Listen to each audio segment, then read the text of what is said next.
The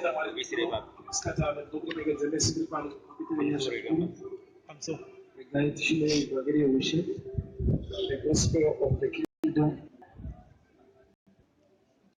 Acts chapter 9. Acts chapter 9. We're also live on Facebook.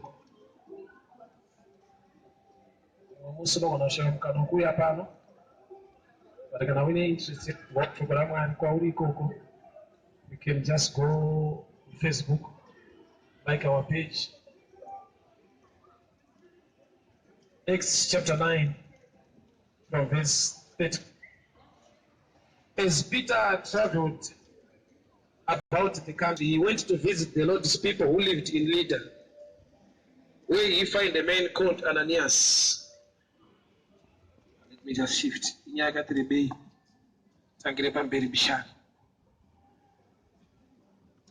Number 39. Peter went with them and he arrived, and he was taken upstairs to the room.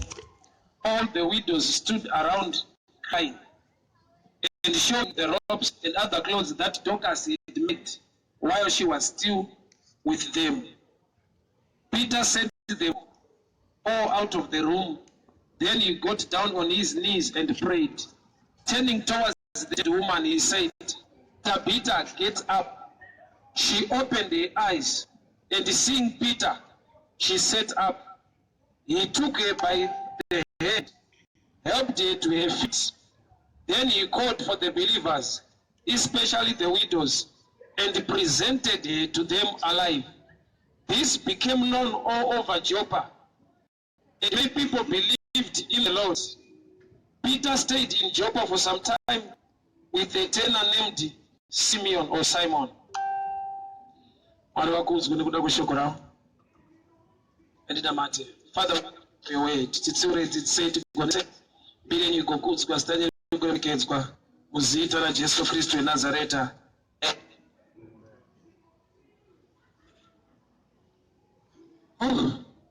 me shift behind a little bit. Let's down to wounds which she very angry than to explain. Then 16 in Joppa, there was a disciple called Peter. In Greek, that means Dorcas. She was doing good, helping the poor. About the time she became ill and died, her body was washed and placed upstairs.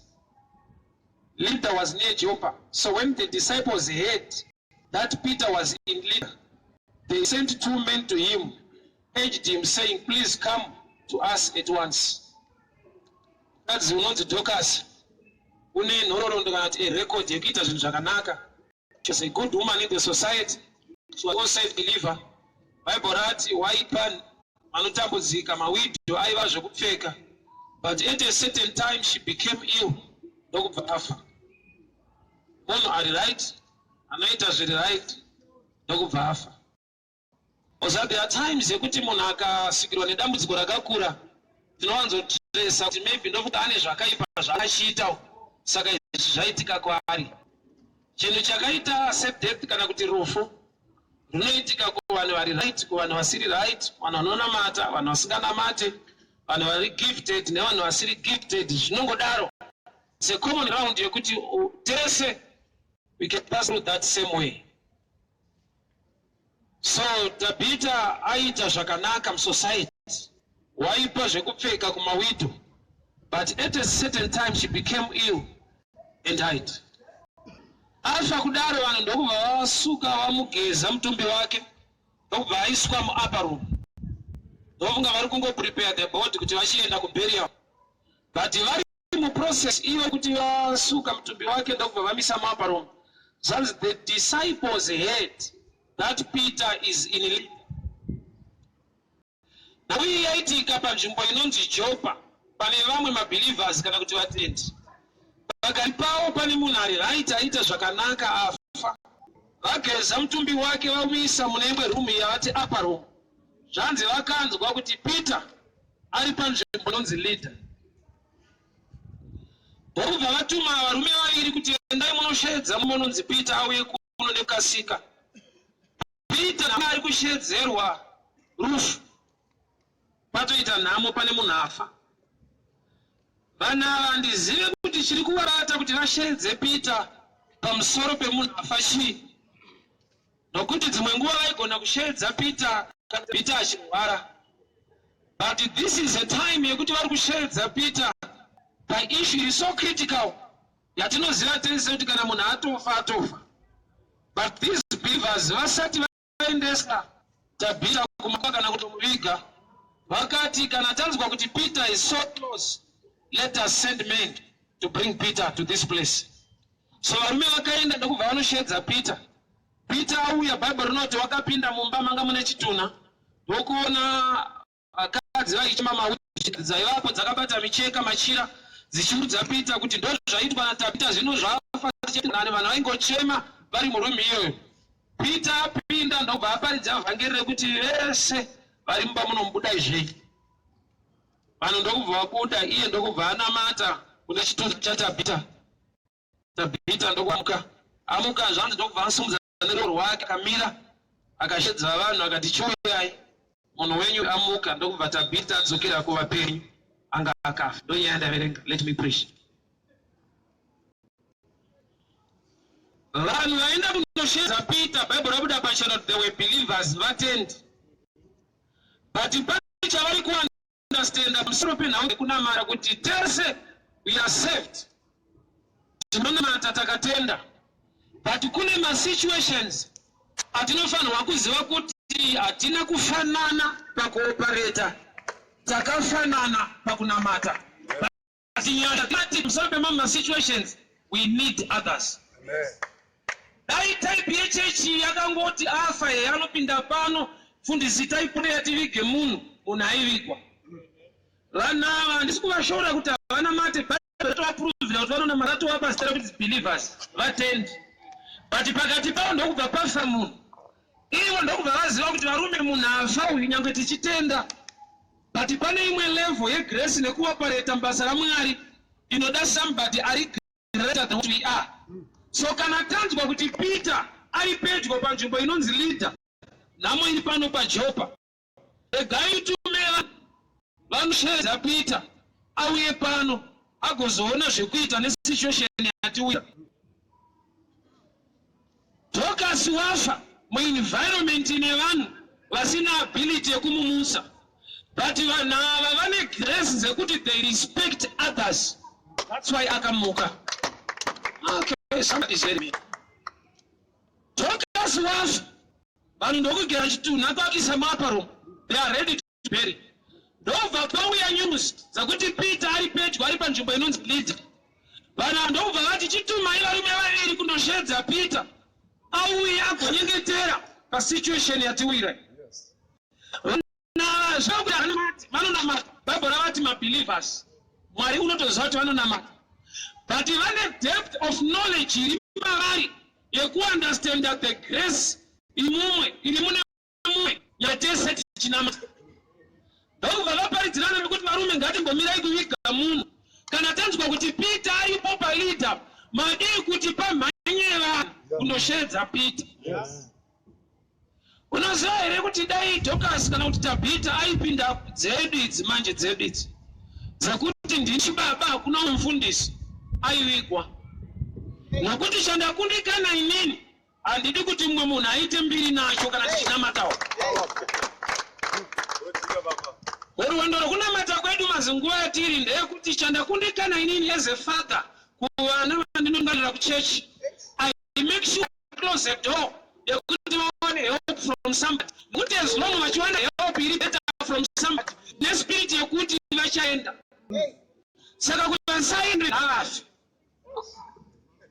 I'll give you an example. Vana vakasvika pekurohwa nemubereki kuti musadye panext. Vana ndobva vazoitawo meeting kuti kwatiri kunokwata tichidya uku kuri kubikwa zvakanaka masoseji. Pano pari kurambidzwa idaire every day. Saka mumeeting vana vakabuda neresolution yekuti Petro takaguta. Vafana ava ndivarega because ukazvikupira deri nesoseji pane nyaya. Kwese kudya. Ati pamwe pacho unongodya kuti uwane hope. All right. So in the things of God, muzvinhu zvaMwari zvinoita kuti pakati pedu tive nedambudziko rinofanirwa kupera Yes. That kind of knowledge and spirit, we can bury it a bit. Yeah. And the tatomuli girlfriend is not a prayer on sorry and your money or someone I tell everything in Chishi Panapandi Bude, the Filamono. Yeah. Akatologuzo finances oti muno obudurira urarami ukatopinda muno amira kufira muno emo manora mbali mo Joshua because alatofira imo. Yeah. And this is a change of church transfer. This is a repentance from open mindset in order to attack the grace of us for the sake is what kingdom in going on a church but the church could run a kingdom. Yes. All right. Syllabus. Iwan akuna mata. The church ni mata. Kana kona tuka umwe. Aliroli. Akipenza kutuka pachiwa mwana mutuka. Aliroli. The syllabus is the same. Yeah. The understanding is different. And nini zvandanzwa ndochokwadi. Chandi kuti chokwadi kune mumwe ndonema. Yeah. So you just see which are to wesa bata make out of charity don't chokish. Akuna rimwe. And let me do this. Mukatu nonzitapita arwara akafa. Lani ndo vavageza mtumbi wake. These are believers. Bari kugeza mtumbi. Kugeza mtumbi akusi kumunamatira kubelieva kushatofa. Takungoita zvekutovika. Kuri kuti vari pakati pekuita izvozvo ndo pavakapiwa marriage kuti varume musati maviga munhu leader was close to Joppa padhuze apa vaita murume uyu anonzi Peter ndomungafundisa wanga vari panobva kuti Peter echipa dai vanotenda futi muna Kristu saka vada kumushedza kuti zviite sei nokuti ukaona isusu munhu akutovigwa tiripoka vanhu vese vakatenda isusu kuti vanhu vaMwari. Saka uyu manje akazomutswa nemumwe asiri pano paJoppa abva kuleader anoita mbiri ende tinorudzalana. Unoziva kuti kune vafundisi vane nguva yekuti vane vanhu. Yeti vanhu ndevamwari vauri kutungamirira. Hakuna mufundisi ane vanhu. Vanhu ndevamwari. So nguva yekuti vanhu vati Peter handei tinovika pakauya a message concerning Peter. Ndo vagara pasi toiga munhu eretanzwa kuti Peter ari too close.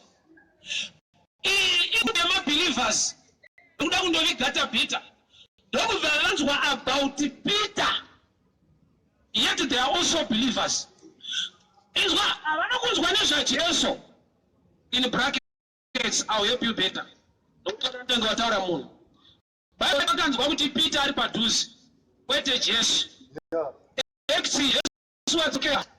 But just zvakera kune vanhu vakafamba navo vanotozikanwa kunzi varipo.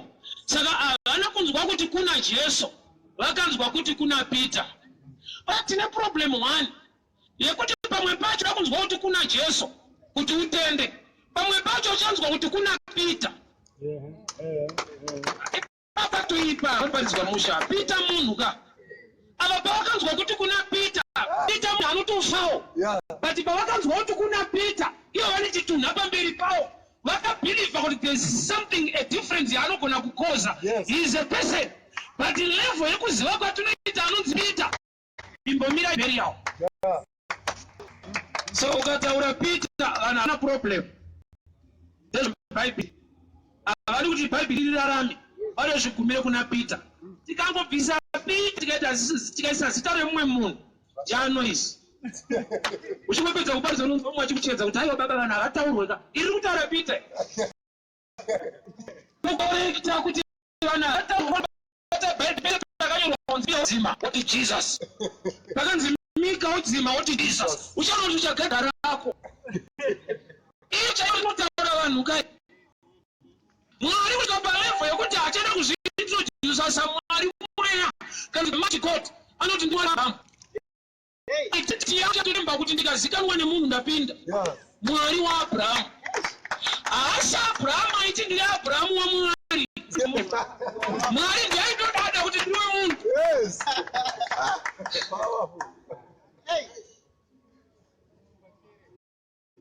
So Peter angari amoitika pachipopa mazita arituwa zvinonge kuti kuchechi yaipindira palita pakuna Peter nechechi yaipindira paJopa. Difference iri pa mazita kuti Lita and Jopa chiri common is the Church of Christ. Chechi inonzi hairiyo because chechi chaiyo ichechi ya Jesu. Zvikoro zvasiyana mazita olevu haisiyani muzarabani nepaikuso. Zvikoro zvinogona kusiyana mazita olevu haisiyani. Aone basa nokuti wakati umana basa kuti wakapasa pawaidzidza ikoko. Akabvunze kuti saka kufera makafoira pari mamuri kupita atati paikuziona pinda. Vanopinda wokuchemanza. Why vari kutsvaka results ane chekuita nesyllabus more than the building or the type of school. Varume iri nhau yedenga haina zita rechechi. Varatengwa neropa regwayana opinda. Kuti abati yedu yange iri powerful. Kwa makadzidza kuna nyaya ikoko makabuda nei. Ndopa nenyaya. So murumanzi asumani bora yafamu. Saka mwari anatidzidzera vari kuti zvimwe zvakafa muraifi mako zvinogona kurarama ukagonawo kutenda hasha dziri mumwe vasiri pauri. Ukangoona une spirit full of I know.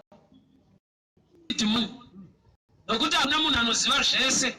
Kune kungangova nevanoziva zvizhinji. Zvizhinji hazvisi zvese. Saka mazwi acho akatosiyana. O na more. You can know more. Zvakawanda usingazive o zvese. Mwari une zvaanoisa naPeter.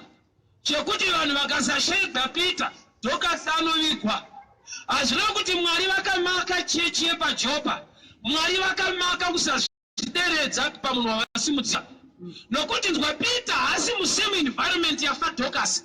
Tine vanhu izvezvo vane life isiri kufamba nekuda kuti vakakomeka nemabelievers asingatende Peter ari palita. Vanoda zvino asatende panoigara munhu anozoyambira kuenda nevanhu. Do you know what the challenge you are facing? And usiri kubudirira haisi nyaya kuti wewe haudi but nyaya kuti wakakomberedzwa nevanhu vanoita ruikwe iwe wachitadza kukushedzera Peter ari too close. Dorcas haasi akanoshedza vanhu anga akatofa but chakaita kuti ararame itaide vanhu vanga vakamuunganira afa. Zvafa but the people you associate with vanogona kuita kuti uikwe kana to rise back again. Dorcas haana kuzvimutsa. Dorcas haana kunamata kuti Mwari ndimusei. Bhaibheri rangoti akafa but vanhu vasati vamuviga vakanzwa kuti nyika nzvimbo inonzi Lita kune murume anzi Peter. Ubva tichiregerei kumuviga Peter ane Nyasha akabva paKristu. Taviga munhu chakamutsa Dorcas a type of people who were surrounding her. Kudati chimwe chiri kutokuuraya is the type of people surrounding you. Nokuti vakanzwa kunoita kuti zvinhu zvako zviite havadi kuti ubatsirike nokuti vanozotaiwa unozoteera Peter. I imagine Dorcas amutwa naPeter. Next Sunday angapindire kupi? Saka kana muchachechi yenyu ngaikwe. A lot of people are perishing and dying because maleaders emuchechi kwavo they are church minded not kingdom minded. Yes. The kingdom of God ndio inorana machurch. Church haina kingdom. Mindset munhu Dorcas wafa. Iya yafari ine vatendi but havana grace dzekuti amuke vangone rudo rwokugeza chituna. Apa kugeza vakagezawo. Osaka pamwe pacho vari kukupolisha kuti unyatsoigwa mu. Yeke life yako inofanirwa kusimuka ikashanduka. Kuti ukakomberedzwa nevanhu vane mindset yekuti uri wavo saka hazviita kuti ubatsirwe nemumwe vanosvika kuti ungazoenda kwaPeter. Saka unotofira imo wovigwa. Vazhinji vane masituations aifanira kunge akatopera izvezvi but problem vakakuudzwa kunzi ukabuda pano hausi kupinda nesu. Icho kwadi ungadi unosingapinde nawo but wakapindwa naye. Problem yako ya by church more than God. Yes. Kana Samaria akanyima Yesu mvura. Asiri akanyima. Iyango ye victim. Yetsika yekwawo inonyima. That's why akati Masaria ne Majuda achidzane. Asiri akagadzira constitution. She is a victim of a system. The problem ndeyekuti paita danger kwaari azosvika pakunyima Jesu vakagadza vainyima vanhu iwewo wakagadzira vakunyamwari Maria neMajuda achikidzane Peter okay nokuti vangonyima naMasamaria neMajuda. Problem nemukadzi weSamaria akazonyima Mwari netsika yekwawo. Kureva kuti time anozofesa the greatest challenge ndiwe uri musystem kwete akagadza system. Aroni akagadzira imombe akati ndiye Mwari uyu vanhu vakanamata chimhuru Mozisi aburuka pakafanana Aroni haana handiye akagadzira. Unofika mahara.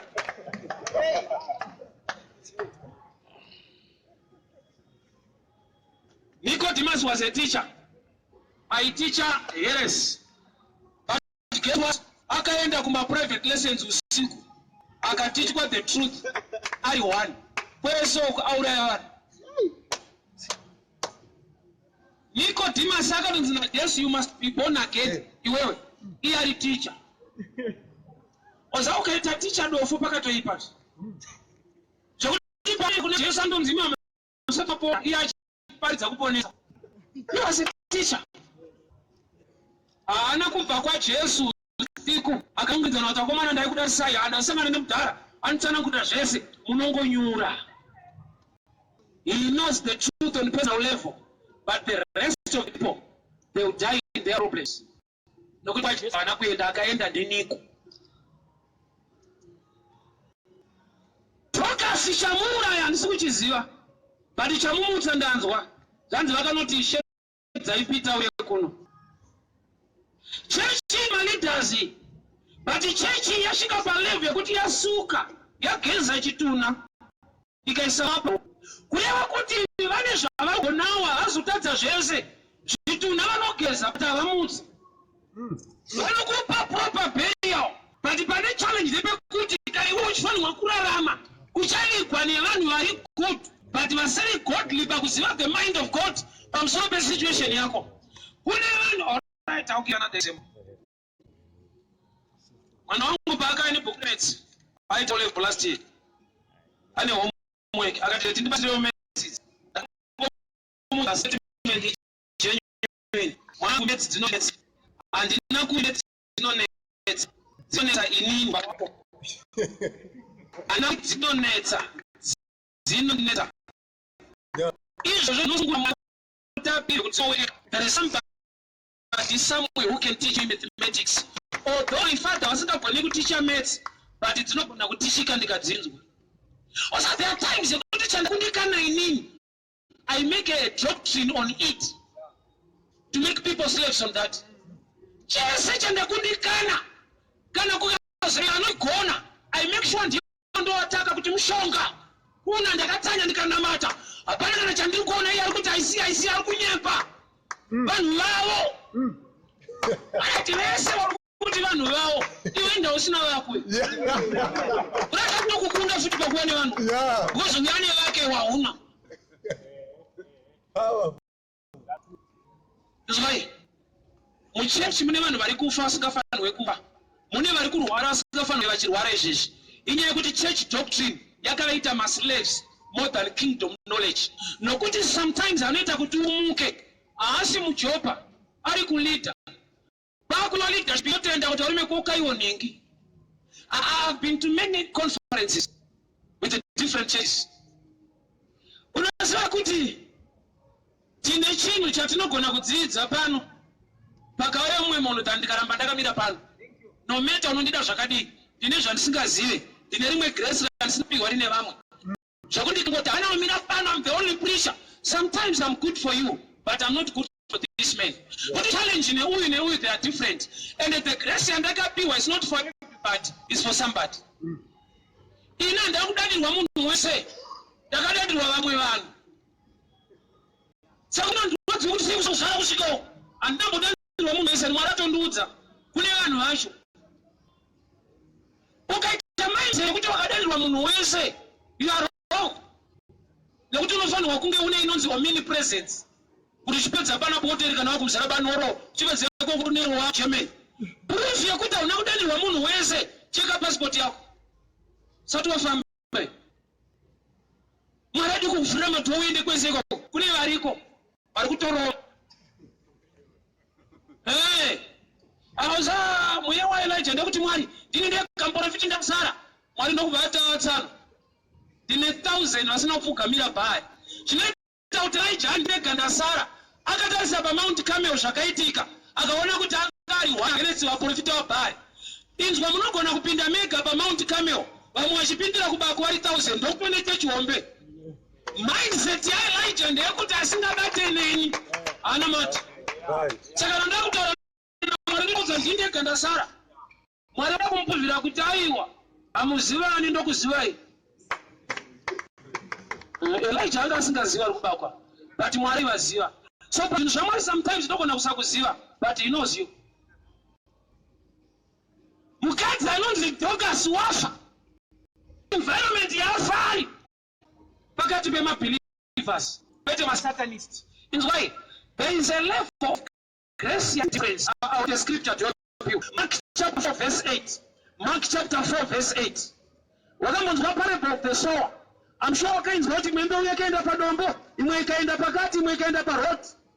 I want to read a mystery iri deeper concerning the kingdom. Mark 4 verse 8. Still other good seed fell on good soil. It came up and grew, produced a crop, some multiplying 30, some 60, some 100 times.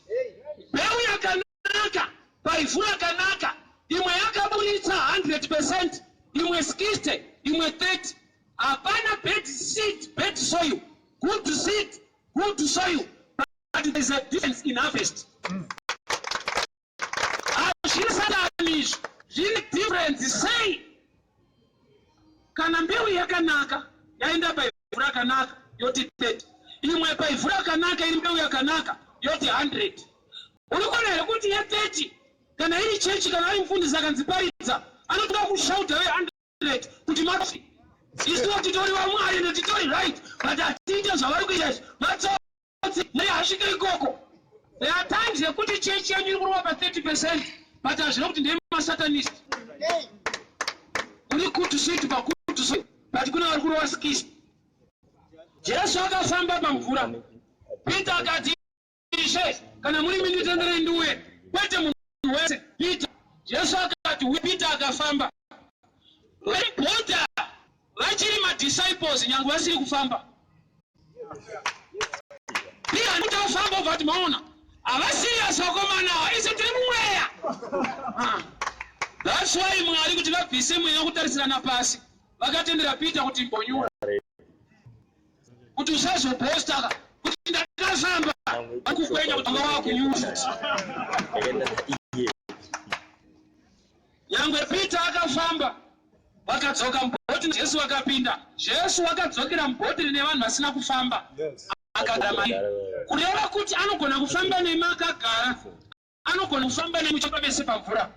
Mese muri madisciples. But I don't like this because I preach kingdom. Kuti munhu anoti abuda kuchechi yaakabva kutransfer, kwete kuripeta, atransfer. Opiwa mic nzupupura. Oti taitishirwa nguva tiri kumethodist. Kupupura ikoko hakusi mukingdom, ndezvechechi. Kunamata ndezvaMwari. Zvakasiyana nezvechechi. Kuchechi vanotofara. Ukana ndiri kuAnglican, dambudziko harina kupera. Ndikaenda kuMethodist harina kupera. Ndikaenda FM harina kupera. But kusvika ndasangana nemunhu waMwari, upenyu hwangu hwashanduka. This is my last battle. Vanhu vanombera maoko, but denga rinorwadzira. Pakuti kudii? Baba vakauya nemwana wavo anoti kana zvamubata zvinoti mumvura zvoti mumoto. Vakamboya vachida kumakisa disciples. Nokuti disciples pakatumwa naJesu akadzoka neripoti yekuti basa tirova rapedza. Ndokubva pabekizanzi mukuru. Yakava pakumana. Pana chakabuda. Timu yako hapana zvaitomboziva zvachose. Uyu chambata zvoti mumoto zvoti mvura. Jesu haana kutuka vadzidzi vake. Ai, mudhara haana kuziva kuti vadzidzi pavakandira mwana uyu zvikamuti mumvura zvoti mumoto, nyasha dzavakapa mwana uyu ndedzekuti nyangwe achiwira masituations iwaya ararama. Nokuti ukawira mumvura uri supposed kufiramo, auwire mumoto kuti ubude, unowira mupere momo. Nhamo yaAdamu kurwara kwauri kuitawo hakuna kuuya kuzokutandadza, kwakauya kuzokuraya. But ukaona uchirarama uri murwere, it's a level of grace. Yakati problem yedu shumba. Right, the first miracle, Bible not akakandwa, akashika mushi. Anakupinda akakandwa.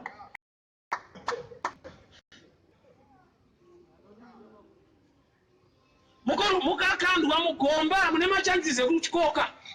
Danyomba akakandwa akashika. That was the first miracle. Kusadyiwa, the second one. Kurati pane grace dzekulenda situation yakaipa. Wafapa imomo usati wadyiwa.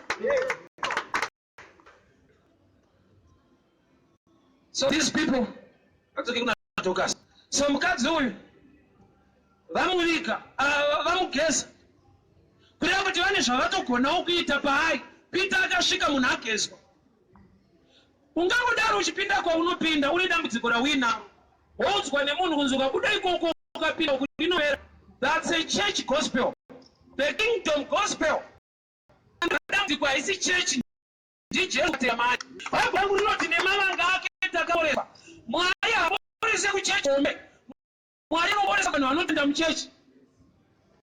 Saka uchiona pabhuku raExodus chirema chakasimudzwa naPeter, china kusimudzwa muchechi, chakasimudzwa panze. Saka ukada kuadvertise unoti kudii? Vanhu vopinda kupi? Panze. Ndopaneyezeka. Ndodza muchechi budai nana yapanze apo.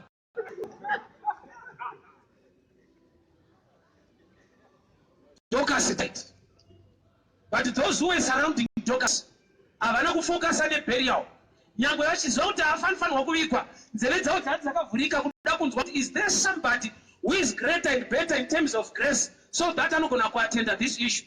Nyangwe Peter asingapinde vanhu, but tadzwa kuti ari palida, varume ndaimushedza muri palida anonzi Peter auye kuJopa azonamatira Dorcas. Pavakadaro Peter akauya akanamata Dorcas akamuka. Chamutsa Dorcas achipindire paJopa. Tatorwa kunzvimbo inonzi Lida. Not the kind of people surrounding Dorcas. The kind of people. Ibate iwe what not. Pfungwa dzako dzikasava kingdom minded, unosvika pakufa nesituation nawo kuna kunamatirwa nemumwe munhu waMwari asingapinde kwenyu. Problem yako ndeyekuti asingapinde kwenyu anamati. Yeti Peter ari kuLida ndiye anomutsa zvafa kuJopa. That's the kingdom of God.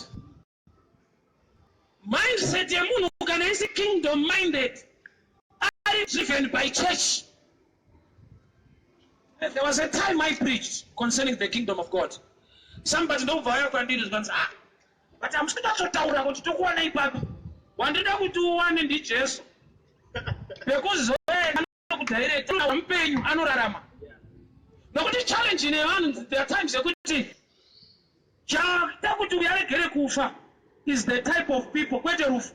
Rufu ratoitika, but mindset nevanhu iri greater than death. Dorcas atofa zvekuti chasara kuvikwa, but type yakaungana Dorcas akafa haina kufa pakurespecta amwe greatest in terms of situation. Sakundwe nenyika kana yada kuita gala inoshedza vese. Anoita dzemagitari, anoita museve chibaba ipapo. Anotoziva kuti chibaba dzega vamwe havafari, kune anotoda dzemagitari. Nyika inorespektation. Kusvika n'anga chairi kunegative side. Inokupa kuti zuru zvitsinga handigone enda kuNorton. Kuna mudhara anonzi ndingi paNorton. Ma-professional people like doctors anongodrowa zino kujai, oti dentist. Ari kutokuzivisa kuti kufunda ndakabunda but kana uchikoka gumbo usati sai inini. They respect other people in certain fields, yet they are all doctors. But when it comes to church, no film, not all fresh. Around the man. You are going to the sure. What did you look at us? Why did you leave the job?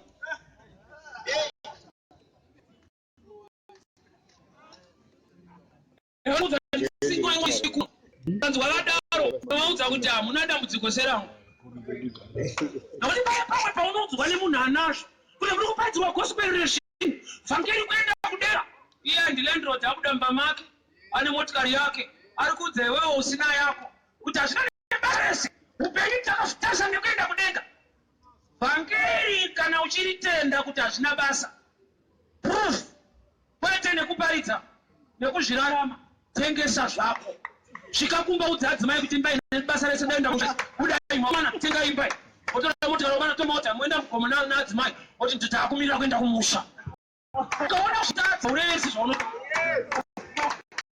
because I wasting time entertainment ukati mari yakaipa unongoprova nekutoritsa yawinayo shoma ukanda so hazvina maturo tikuenda kumusha uone type inonhonga ndozvatoka tipa Peter anga asiri paJopa, he was in lead.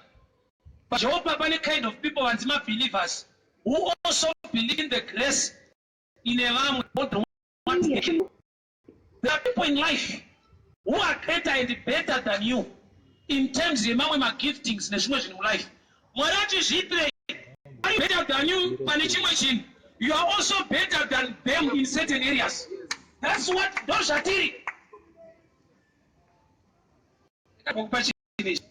Africa is not poor, but Africans are poor. Saying that Africa is not poor in terms of resources and everything else. What we lack knowledge, but not business. Ukanzonzi kuna investor uya kuzoramba nikuno. Ano uya ne briefcase kwete ne kambani. Mu briefcase mune mapepa. God racho riri kuno. Vanhu vacho vanosenza vari kuno. But kuti vafunga kuti panocherwa ndiye achauya. Oti ndatopega chera yapa komana pfeka mahovhorosi mpinda apa. Kureva kuti already you have it. But mumusoro mumanjo. Nakudinzwa nyika iraniwa nemaresources. Inoraniwa nemaideas. My ideas no are great of industrial revolution.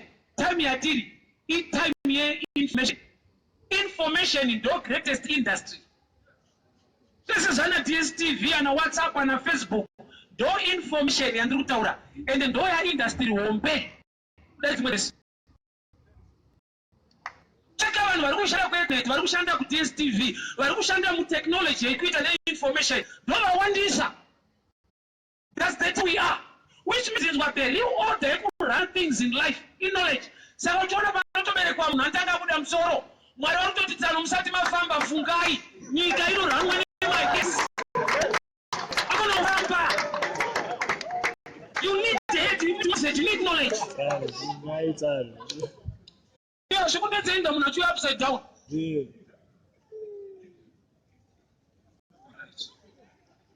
So this kind of people feel wanna Dorcas, and my believers, they also believe in the grace. Ashwite msatanist kutaura kuti uko kune munhu waMwari zvinokuita munhu akura muna Mwari anoziva Nyasha dzine vamwe nyangwe mese muri vaMwari tikashedza vanhu vakanamatira vanhu muchichima vabuda madhimoni vanozofungidzira kuti hatina pawa ndiwo utone pawa nokuti pawa rawinaro ndere kudiscover kune pawa rinopedza zvinhu nokuti ukasamuchedza aende ikoko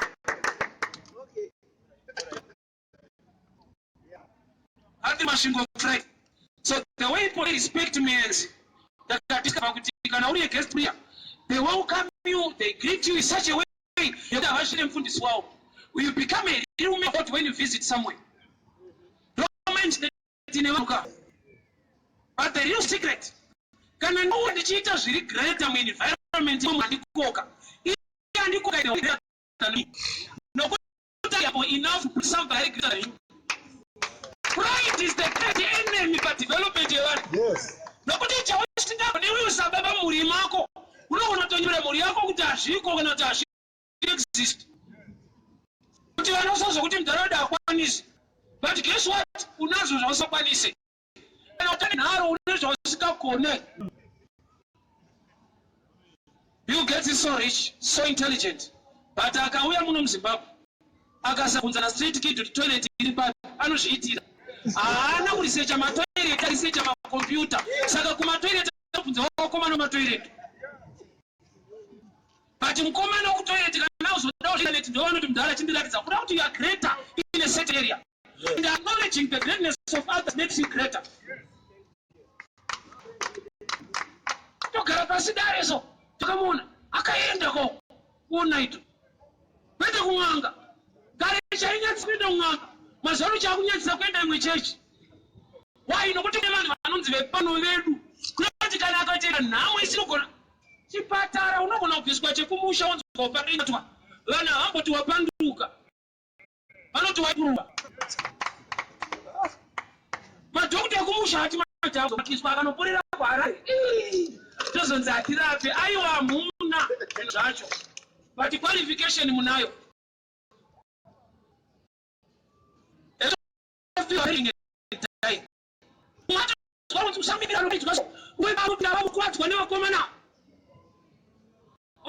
Kumira pano. Pane zvandinazvo zvisiri kwenyu. Kune zviriko zvisiri pano. Saka ukareza edambudziko life mako rinoda zvinowanikwa pano wafa. Mukomana anonzi Saul chakaita kuti ave mambo. Baba vake vokumubereka vakamutuma kunotsvaka madhongi. Ashaiwa madhongi muranda wokumba kwavo. Ndiye akati ngatiregei kudzokera kumba. Ndinoona muprofita anonzi Samuel. Pavakasvika kwa Samuel ndokubva azodzwa akava mambo. Kuda kuti ushe hwake hwanga huri palevel yekuteerera muranda. Nyangwe ambonzwa baba vachitaura. Akateerera baba rababa riendesa kwa Samuel. Rinoendesa musango. Yetu uri kudiwa kwa Samuel but mudhara wokukubereka afuna musango. Saka ukati nehandinzwe muranda ndonzwa mudhara unofira musango.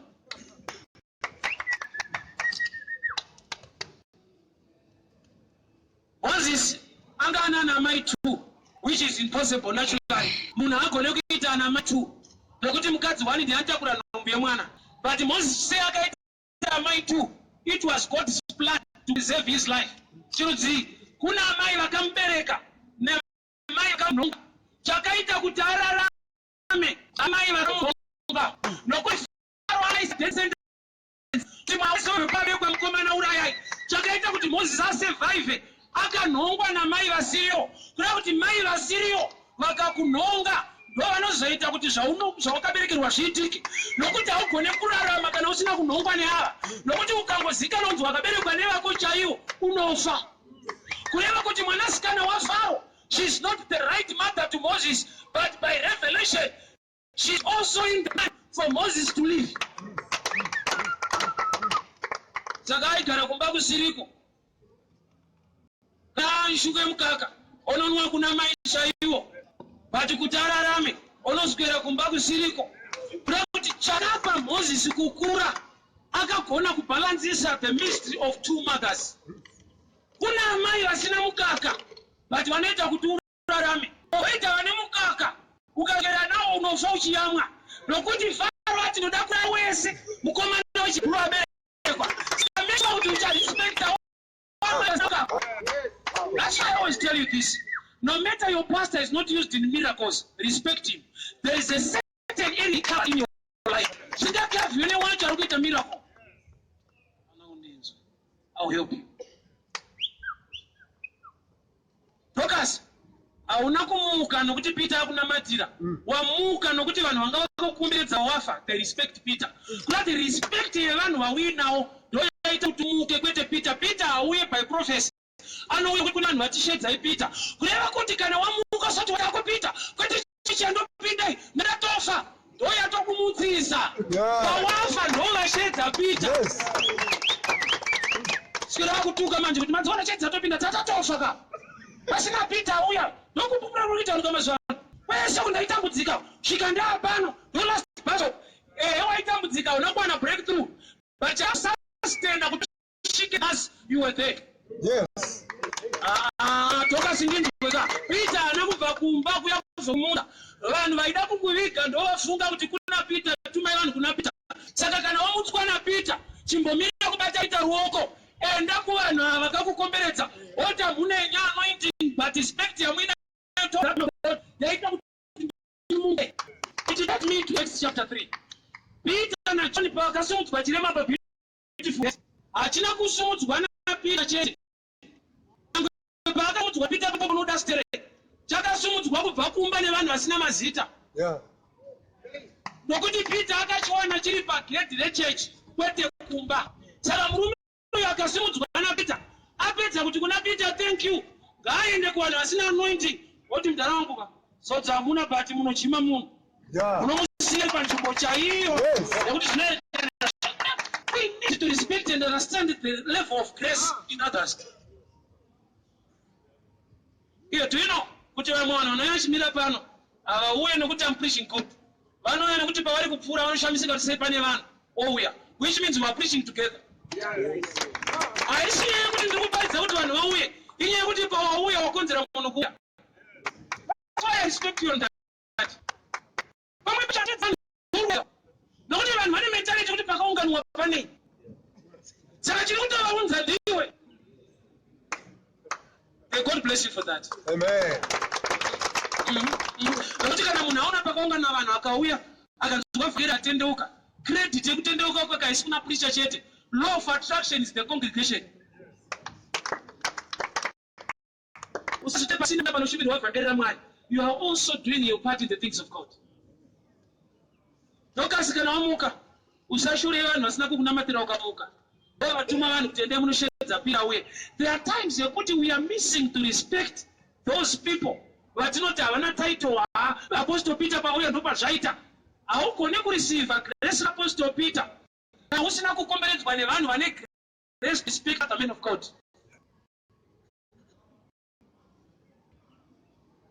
Vari kumusoro. Vanofanirwa kuremember kuti munhu yabve kuzasu akatsika mashoulders evanhu kusvika asvika kuno. So there are times yekuti we believe kuti because we are great, zvinhu zvatiri kuita tiri kuita zvese. Yet there are people somewhere who are doing the dirty work for the better yekuti zvinhu zvizvo zvatiriwana pamusoro. Okay. Pajambi. Ndanzwe mparebo ipapa. Dorcas akafa. But type yakamukomberedza. Yakatuma vanhu unoshedza Peter. Peter akauya akanamatirwa akamuka. Chamutsa Dorcas asi Peter. Chamutsa Dorcas type yavanhu vasina kumutsa. Nokuti ndova muka pakuziva kuti we need Peter. I will repeat. Kana waibvunza kuti Dorcas akamutswa na Peter ndo zvakanyorwa. Zvisina kunyorwa ndo zvandakudzidzisa. Akamutswa vanhu vasina kumumutsa. Nokuti ndo vakamuka pakurespect anointing nevamwe. Nokuti ivo vanga vane right yekumuviga vasina kushedza Peter ende hapana paaibvunza. Kuti koma wangondiviga muna kuenda kwaPeter hauna chauri kuziva. Let's respect someone in life. No matter they have a title or not. Some they are signed by God to take you somewhere. Waenda somewhere kwacho ndokwa uchamita your breakthrough. Which means kune imwe level yekuti God will move you kubva kumba. Semurume wepa beautiful gate. Awe kumba ne anointing unobva kumba nevanhu vane muscles. But ready to carry you. Pangori friend yet. You meet anointed men of God Peter Paget. But Paget ipapo distance ya wakafa. Waikava ne character and the kind of people whom you relate to. Amanzangu ndenzwe munoziva kuti kuna mwadzidzi vaJesu vasina kusarudzwa naJesu. But Jesu paakasarudza yakaenda kunoti ndamuwana uya ire wauya. Kuti kune vakasarudzwa nevanhu vachipinda futi kwaJesu. Aona kundinzwe. Jesu ane vanhu vaisarudza kuti iwe urimo toda kufamba tese urimo. But paakasarudzawo ana Peter ndopa wakaenda kuna Blazi wavo. Akati enda muwana siya mambure uya hande kwa. Kuva kuti pamwe pacho haunzwi naiye direct. Unounzwa nevanhu vakatoenda kwaiye. And you can also qualify to be a disciple. Hear me very well. Vakani vanhu vauraya usingavapi advice, usingavashedzere munhu anozvigona for the sake yekuprotecta mbiri yako pamusoro pelife yavo. Inini I'm afraid for people vangori pawheelchair vakasasimuka. but ndakaona vachinamatirwa vachisumuka. Funga kwako ndinonzwa sei? And in the man of God, don't matter munhu regera kufamba, ononamatira neumwe man of God wofamba. Funga kwako ndikasanga Mwari apa, ndikasana kuti BP. Kana kutoita kubvunza kuti tofunga hasi Mwari matsotsi vanhu vavo.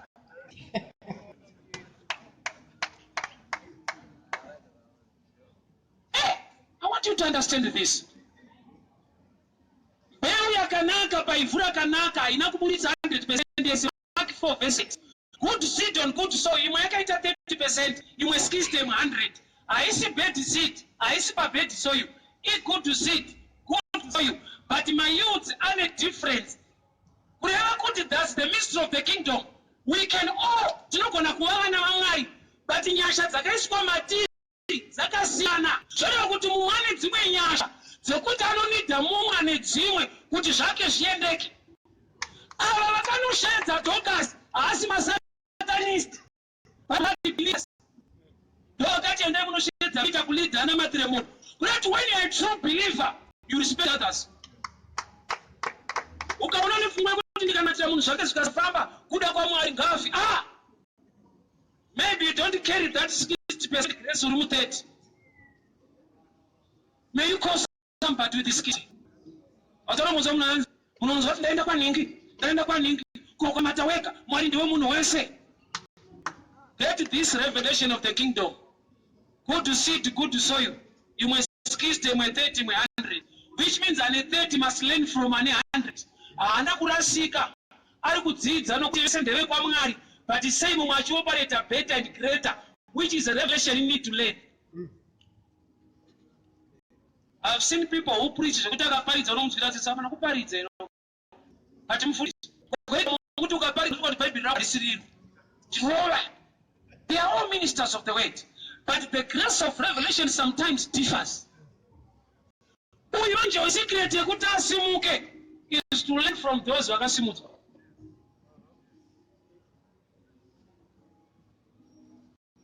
So Dorcas chakumutsa asi Peter. Chakumutsa vanhu vanga vakumbedza wafa vamuka pakutenda kuti nyangwe isi tisingaigone. There is a better man with better grace called Peter and leader. Please bring Peter. Hear me very well. If you learn and appreciate the grace upon others, you never bury your business. Because kuna ane better knowledge concerning your business. By God's grace, you can respect and learn from him. You can rise. Vamwe vanogara vandega mukona. Elisha vada kuzodza akatevera Elijah. Musafungidzira kuti kudenga Mwari anga asisiko. Aitoziva Elisha kuti Mwari kudenga ariko. Ndiye anopa vanhu kuzodza. But the kind of anointing yandiri kuda, I can simply follow this man who is already anointed. Do you know kuti pamwe pacho Mwari havakupe zvekudenga? Vanokupa zvinhu zvakabva kudenga zvaapano. Verenga Bible rako rinoti Mwari aitaura naMozisi. Vanoti basa rawanda ndiJethro akapa Mozisi idea. Basa rawanda sarudza varume 70 vanokubatsira basa. Mozisi anamata kuna Mwari. Mwari vakati kuna Mozisi, tora mweya uripo 70. Kudenga hakusisina uri ikoko wako. Mozisi angari vanhu 70 kwana mweya. Mwari kutoudza Mozisi kuti mweya hakusisina uri ikoko uipa ikoko. Akanoita varume 70 from the spirit in mind. You could even John the Baptist, he came in the spirit of Elijah. But Elijah anga lota. That's why Elisha ate Elijah. Some things I'll repeat. Chakapa Elijah kutera Elisha. Kutawana anointing. Ana head up a revelation. Kuti manda windo matowanda mweya wacho dalungunochaka beo. No kuti even Elijah aenda. John ripa akauya. He came in the spirit of Elijah.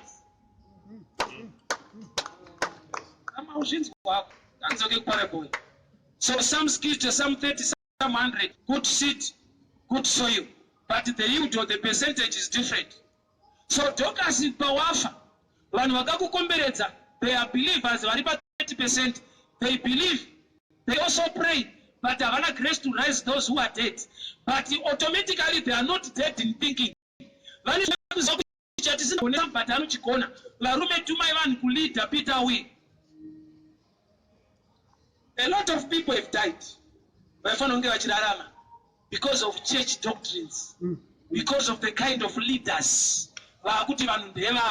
So as long uri munhu wangu ukaita problem inogone kwa PhD afanwe kuenda unozondimakisa fira muno uri wangu akuti rikanopera ikoko dambudziko vanhu vachamaka inini kuti saka vari kupedzera vanhu time vanhu vake vari kuponera uko saka nenyaya kuti taane vatungamiriri vemachechi vane vanhu kufa zvakanyanya uye vamwe vachirwara zvirwere zvavanenge vapora nokuti mutungamiriri akaziva kuti vanhu ndevamwari. They are free kuwana grace dzamwari no matter the church. Chakaipa ku backslide kwete kutsvaka nyasha kune anadzo. Fungo wako ndengoti asingapinde enda asisiri asendanzwe mwari asi munhu wamwari. Acts chapter 8. Muranda wakanda asaipa ku Jerusalem ku church achidzokera kumba ku Ethiopia. Ari muroti mwari ndobva vamutumira Philip. Yeti ku church kwabva kune mapastor. Ndobva aziva kuti pano pa kutoda bata asingapinde ikoko. Anongorova mudesert chete akaparidzirwa muranda wandasi akabhabhatidzwa mugwenga yeti ari kubva kuchechi kuti sometimes kuchechi kwenye hakuna zvinoita kuti ugone kusvika pamvura iyi mwafilipi anoparidzira kunobuda chechi yenu akuparidzira Kristu ukanzwa bhaibheri chiti murume uyu akaparidzirwa Jesu naFilipi uda nokuparidzirwa Jesu ange mazwana ndochimonzwa kuti pano here kuzodza kwababa vedu pano here uchaona kana munhu wamwe arasvika pano Jesu wacho sevhisi inopera ende ukatopiwa maiki kunzi upupura ukataura chinotanga uri off topic unofana kutaura kuti hapana wese ndakatambudzika kusvika ndepano mwandobva ndasangana nemunhu wamwari dambudziko rikapera ukapiwa maiki ukati Jesu akanaka dai varombe unoshaya kuti uri kupupura here wezasi chichidu zvokutaura chichidu pano kutaura the anointing upon the men of God. Taura kuzodza kwababa Nyasha pano wafamba machechi akawanda but pawauya pano zvako zvaita kuda kuti vanhu vese kana wapupura uchidaro vanofana kutsvaga mapassport kwete faith passport nokuti waparidza nzvimbo kusvika ndasvika pano ndasangana nemunhu wamwari upenyu hwakachinja kuda kuti munhu ari kuDubai must make sure tsvaga passport kuti auye pano aone munhu wamwari kuda kuti you are advertising a church and you are missing the mark pamusoro paKristu. I know people are anointed, but an anointed man of God is not the gospel. Yes. He's not. Even my angels, there is no need to preach about Angel Gabriel. We need to preach Jesus. Yes.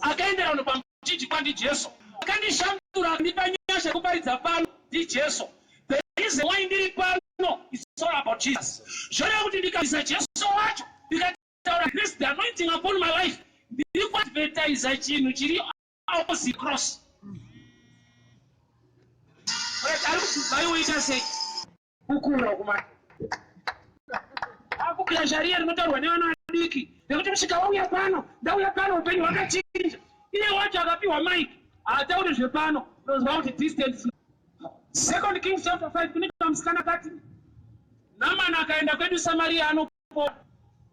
Akaenda kwedu Samaria anopora. Aenda ku Samaria. Msikana vangeri rake ndiro kuti akaenda kwedu Samaria. There is a man of God kuna prophet ariko anopora. Aenda ku Samaria kwacho. Prophet anakuda mumba. Yeti raaparidzirwa ndirakunzi there is a prophet in Samaria. But the prophet anakuda panze. Prophet is separating vangeri revana nevanhu vakuru. Mwana mudiki ndiye ataura pamusoro pa prophet. Mudana mana aenda ku Samaria. Prophet havana kubuda. Vakataura shoko. Shoko ndiye bishop. Vakuru vanotaura shoko raJesu. Vadiki vanotaura mashoko pamusoro pemunhu wamwe. There is a gospel that separates boys from men. That's how tikure zvakafanana. Ukanzi vanotaura kwavo muzoti vama boys aya. Real men, those who are mature, they talk to Jesus. Ini ndiye akaniponesa kai. Ini machariko. Ndaitoita all night nene makondomu omwe. Amene vamakapona ina ndauponeswa nechechi. Ndakatoponeswa muchechi. Ndadonza ndisina kupona ndirimo. Vakuru, Jesu akasema kuti wako chechi haishikwanise nokuti haina ropa rakaenda pamuchinjikwa. Hear me very well. Dorcas anakufa nekuda kwekuti vanhu vakamukomberedza vakanzwa kuti kuna Peter kulita vakatuma munhu Peter akauya kanamatira munhu. So chaita kuti munhu yamuke haisi nyaya yaPeter, inyaya yevanhu vakamuka pakutenda kuti nyaya haisi yevafundisi vepaJopa, nyaya ndeyekurispecta the anointing pavazodzi vavo Mwari despite the location. Iyo ndo ine problem kuAfrica manje. Akaendereye kuGhana, munhu hamuna Mwari here, ko kuGhana hakuna. Ida kufunga kwako kuri shallow so. Anaenda kuGhana, kunoko hakuna Mwari here. The same question ndinokufunga futi, kuGhana hakuna here. Ukatari kosakaenda. Notunda tari kuna Mwari. Zimbabwe muna Mwari here. Anaendereye kuNigeria. KuNigeria hakuna Mwari here. Ukangotariko ngaende. Asi ukati hakuna, I'm okay with you. Banda tokubata pa ukabuda. Nzokorere futi. Akaendelea kunyika yakati kunoko hakuna Mwari here. Asi Mwari wenyu muZimbabwe. Unenge mweya umuhondoka. Nonzana chiti Mwari wa Africa. Rangu ndichiti nyika nekuzara kwayo nyika kwete Africa. Nyika nekuzara kwayo ruoko rwaJehovha. But zvikakubata unoti Mwari wa Africa. Fungwa kuhondo haisi genuine papa kuna mata. So kuti Mulungu asirai. Mwari wa Africa. Psalms 24, nyika nekuzara kwayo nyika, including Germany, nyika nekuzara kwayo ruoko rwaJehovha. You can go to Germany and learn from somebody ane greater grace. Kana vanhu vakatuma vanhu kunosvika Peter ari kulita, munhu afira kuJopa, varume zvafa muZimbabwe, ndatoda tishedze mumwe kune imwe. Papa kanipatsindire musha.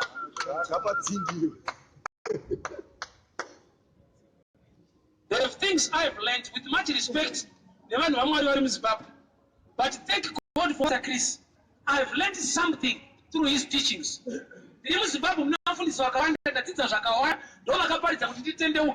But a kind of knowledge and through another man who is a Nigerian. Then I testify. I have learned a lot from Pastor Chris. I have also learned a lot from TDJX. You know that saka ndinenge kurovera kana ipapo. Ini wacho ndonzwa vamwe unonzwa ini. Mashama.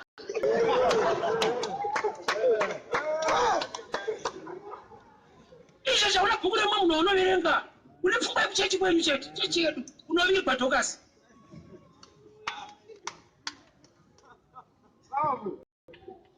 Dorcas ndamuona ndakuona wabroka. Yeti chinosumudza business rako. There are teachings by other great men of God, like Mike Maddock, and the only mentality yekuti handidzi zvekumwe. Vanhu vamwari vangu ndinawo. Uyu kaangafa. Chakagonekwa nechechi yake kugeza chitutu, kwete kumutsa. Unogezwa wakaoma kudaro. Chapashedzwa ari kulita, imi mafira kuJopa. Distance is not a barrier when it comes to the kingdom of God. Yes. That's why we come to Samaria, right? It's not about Trabacomo. If you come to Jerusalem, so that Jesus knows about Evangelists, you want to pay up Dara. I don't know what to go away. Now, so what do you see? If you go to Jerusalem, there's another dick. Can I walk over Kundamata? We worship God in spirit and in truth. Distance does not matter. The challenge we have, the kind of churches we are having today, they are going to pay. But the leaders are surrounded by Warikufa. I don't go to no pastor, I was a bill and Mangwaka and the better move. When you be young, we say better to family me. No fools at now, on in the back of Chiwa. Look at some one jet by TV, Unikoko. That is not Garabas. Luka wana say baba hakupanduka. Kupanduka ishina mata.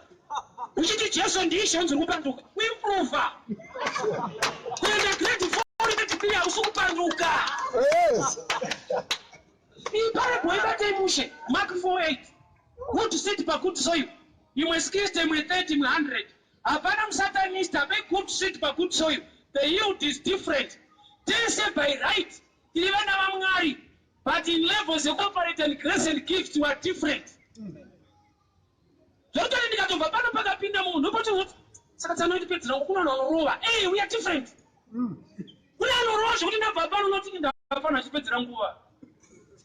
But hazvinite musatanist. Ndoita mufundisi arurwa mbishana.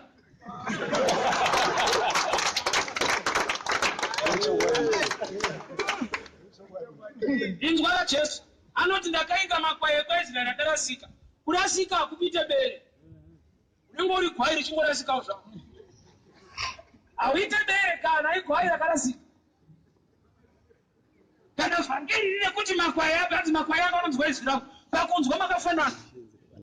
Kurasikawo zvako but hauite bere. Uri gwai rakarasika. Hear me very well. Situation yako dai yakapera. But hauna a broad mind yekingdom. You have too much church in you. Hazvina kuipa kupinda church, chakaipa kupindwa nayo. Ikakupinda kana ukasvika panoparidzwa, chaunotanga kubvunza kuti ndechekuti anopinda ipi. Nokuti wakapindwawo. But apinde yedu, but aro hake bati. Yawa ipi kumkomana yedu. Ndoshikutofungwa nemumwa. Wasakudiscover kuti vanhu vachine church mentality vada kutorumurwa. One day I preached here on a Saturday. Murume akamira apa, wanawarisa. Ndapedza ndaenda pamutauro ndokubva ndimhoresa muningina warova. Uzakunzi unzi pastor muroti zvinorema. Fana miyo kuno, wakwatura. Unongati uri kupishia. Pandakati zayoja. Akashituka ndokubva ndibundira. Mwana wekwedu, kwete kudenga, church. Inzona mdharo yachingatotarisirwa mumbishi. Anonzwa church chedu, Mwari anobasa nayo, church yawo. Jesus anoti I'm the truth, the way and the life. Haisi church yakadaro. Jesus is the truth, the way and the life. Haisi church. I'm not fighting church. I'm fighting church mentality. Nokuti you must have kingdom mentality. Vanhu vakatadza kuva good, parable ya good Samaritan. They were church people.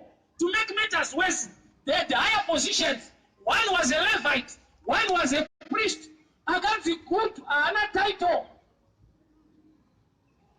And the good hauitire kuchechi unoitira panze. Nokuti vakasiya munhu apondwa vakatosvika kuchechi. Vakaremekedzwa muchechi, baba vedu vauya. Iye Mwari aitoti vapodza. Chechi chingoombera so. Tora bhuku zvikati, kada zvakutamba munofira mhara, muri kupondwa vanhu muroto. Famba uri munyasha, masiya munhu.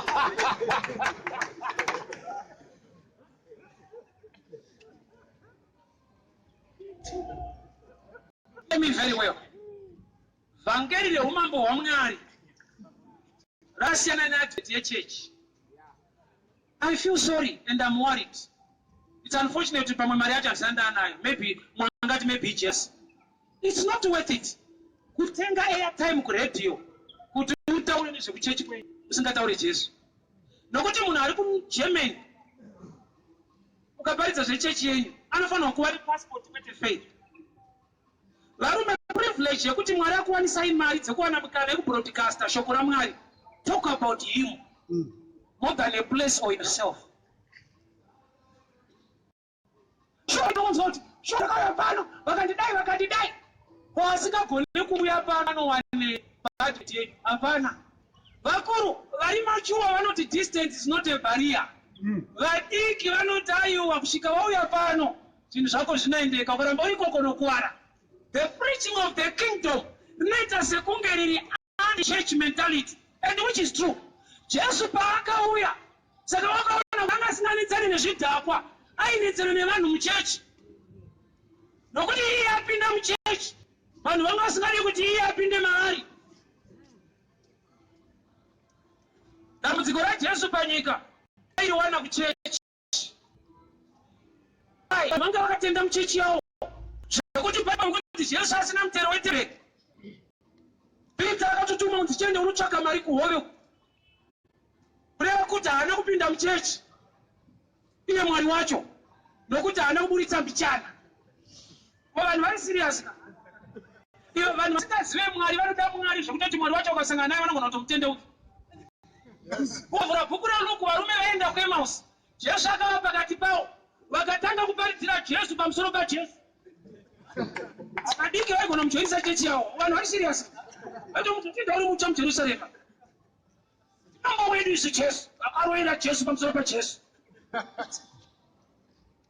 When you are not spiritual mature, you can fight God through the scripture. Chakapa vanhu kuti Jesu arovererwe kuda Mwari. vaita ari kuita blasphemy against God yari God. Ukamuda usingamuzivi unomuuraya. Vanhu vakaverera Jesu vaida Mwari. Ukamuda usingamuzivi unourayira mwana wake nekumuda. Unomuda zvokuti unomurova. Akati ndinoti hakuna zvakadaro ndokukwadza. Why nokuti nzwa? Vanhu vane mindset yekuimagina. Hatina mate neimagination. Tinonamata nerevelation. Yes. Imagination yemunhu. Jesu paakataura kuti ndiri mwanakomana waMwari, ndini Mwari wacho. Vanhu vakatora background yake takura naye. Svika pa30 years tichitamba tese. Ozongoti ndiri Mwari, rova imumu, afarisa. Imagine vanhu vakakura naJesu. Wozonzwa pa30 years akuti ndiri Mwari. Dai ungoripo waimurova. Imagine waunayo, ozongokudza mangwana kuti ndiri Mwari. Ndionete nambarusana mata kuti tsana ayo akati atiki mafanisi. Unonotsva nazvo izvi. Iyariye Mwari wacho. I'm sure my time to go. But hear this statement. Dorcas wafa. Chinokumutsa achisipa leader, achisipa job achiri kuleader. And the number one key yekuti umuke hasi Peter. Type yevanhu vakakukomberedza vakarespect other men of God no matter the place. Vakatuma vanhu munoshedza Peter kuleader. You can rise. Kureva kuti kune masituations afa muZimbabwe. Anoda to respect other men of God from other shit. I'm talking on a national level. If we don't respect other men of God from other nations, we can die, our economy can collapse. No matter the men of God, muno marimo, grace differs. Yes. Vanhu vakafirwa naDorcas, they were believers, but she died. Kushika vatuma kune mumwe anonzi Peter. Peter nevaroma havane one thing in common, they are all believers, but grace differs. Hey! Izvezvi kune solution concerning my situations are on national level. And we need another man of God from another country. And we believe mindset indigenous. Kunata, kuri national. Sorry, it's very dangerous. Kunamata, akusikwechi indigenous. We worship God, we so international. And unamantukwa kwa America, unamantukwa Zimbabwe, he is not a racist. Chimwe chatikuwadza on national level, we don't respect other men of God from other nations. Why? Scripture inokuparitirwa vanhu. Varume nzwaitaura kwaMwari. Dorcas wafa paJopa. Amutswa naPeter ari kuleader. Afa pakati pevanhu vanonamata. But vazoziva kuti nyangwe tichinamata, another man has a level of grace to revive our dead situation. Hear me very well, hear me very well. Mashure akaita zvinhu zvako, you need somebody. Yes. Handisi kuti haunamate, ava vakafirwa naDorcas, they were believers. Varume michona chitoparidza kudai, I learn from others. No matter you believe in me so much, I still learn from others. Yes. Ine vanhu vanondikasvikawo pari ndinotogama ndichinamatirwawo. Hazvireva kuti handinamate. I respect and honor. Zvinoitwa naMwari. Amanje apinde yedu mandikaenda vanhu vanozoti kudii, iwe uchifa. Indochida kufira muchechi menyu. Yeda ndibude ndotira pano. Kunonamatirwa Samuel hakusi kubuda. Ani unodzoka. Ndiye kunamatirwa mudzoko uko. Ndofira mahara iyo. Achida chichingisire kunamatirwa udzoke. Yeah. On national level, we suffer the same thing. On personal level, we suffer the same thing. On a church level, when a church there is stagnant, it's not growth, because the leader believes in himself only. But I'm called by God, Shichaita Nengua. Kushika Mungoimo, what discovered there are some that need grace to help me for my dead Dorcas to rise. Mukadzi I don't represent a church. Dorcas sometimes represents a dead church. It could be a revival from another prophet in another nation. Yes. Ashona vanoti kugara naka uona dzavamwe. Pane pamwe pekuti knowledge yako ndonge watodzidza kune mumwe pachako hauigone ende hauna. No matter unoziva stereki. But kuziva zvakawanda hakusi kuziva zvese. Pane vanotondibata unofana vachindinamatira. Ende anondinamatira wacho ane anomubata wachimunamatira zvichingodaro. Hakuna kunzi kana uri pano usabude ndini boboku Mwari akandizodza zvako zvinei. Tine vanhu vana situations asiri kuita muchechi medu. Vari kutofa nokuti mindset yao ndeyekuti kana tichipinda pano ndo baba wedu andiende kumwe unofa ini ndinokwandoenda ndakasiyana namunhu mapasta ina learn from others totolenga mabhuku izvezvi ana krefrotola andipinde chechi yakrefrotola zvandiri kutodzidza izvo ndikazvimpuliti vakwedu vanhu vari kutobhenefita inzwai kukopa nekudzidza mawedzi akasiyana kuda kuti zvakatosiyana. We don't copy how krefrotola runs his church. We learn so that we implement in our own. We learn from others, we don't copy. Learning yakabvumirwa, copying is lack of knowledge. Kana uri mature, you don't copy, you learn. Inaikopa means saka kuchikoro nengokopa hanzi. Saka nengocheka ndozoti equals 6. Teacher nova discover kuti pakachekwa pada kubvunzwa tsana. Kuti usati wacheka ndiani ari mukati, unokwana kungotarisa zvo. Kuti haasi kudzidza ari kukopa.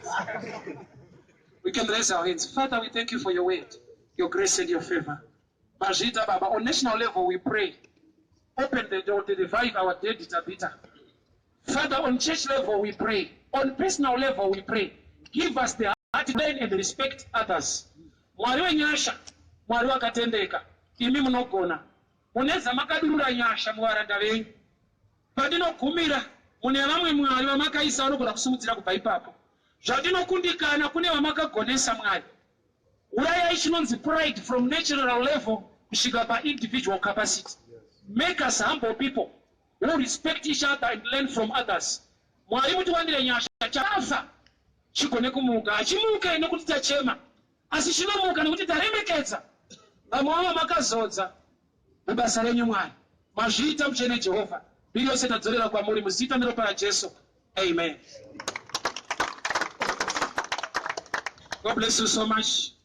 You can get a copy if it pleases you.